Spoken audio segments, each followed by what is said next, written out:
Sinalakay ng mga otoridad ang condominium unit ng isang lalaki sa Maynila na iligal umanong nagbebenta ng mga baril. Makibalita tayo kay Jay Sabale. Hinalugog ng mga operatiba ng CIDG Anti-Organized Crime ang isang condominium unit sa Malate sa bisa ng search warrant na inisyu ng Manila RTC. Ang target, umano'y iligal na pagbebenta ng baril at bala ni Makimson Site, 49 years old. Sinilip bawat kabinet, upuan, kama, pati kisame.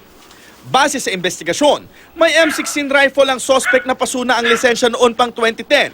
May ilang nagrereklamo rin sa umunoy pagpapaputok at panunutok ng baril ni Te sa lugar at pagbebenta raw ng baril maging droga. Pero sa pagsuyod sa condo unit, walang nakuhang baril. Nagulat kami na nung papasukin na namin siya kasama yung security guard ng hotel, yung building administrator, ay nung pumasok kami, parang nakaupo lang siya dito sa sala at parang kalmanting-kalmanti siya na para bang naasahan niya na yung pagdating ng ating mga ng raiding team. Once may nagsanlaan ng baril niya senyorita, yung maliit lang. So, yun, tinubos naman. Pero may nakuhang isang sachet ng hinihinalang shabu, lalagyang may hinihinalang marijuana at Valium tablet. Iba't ibang kalibre ng bala, lalagyan ng baril at samot-saring drug paraphernalia. Inamin ng suspect na 3 beses na siyang narehab. Pero ang mga nakuha raw na drug paraphernalia ay hindi sa kanya. Hindi po sa akin yan.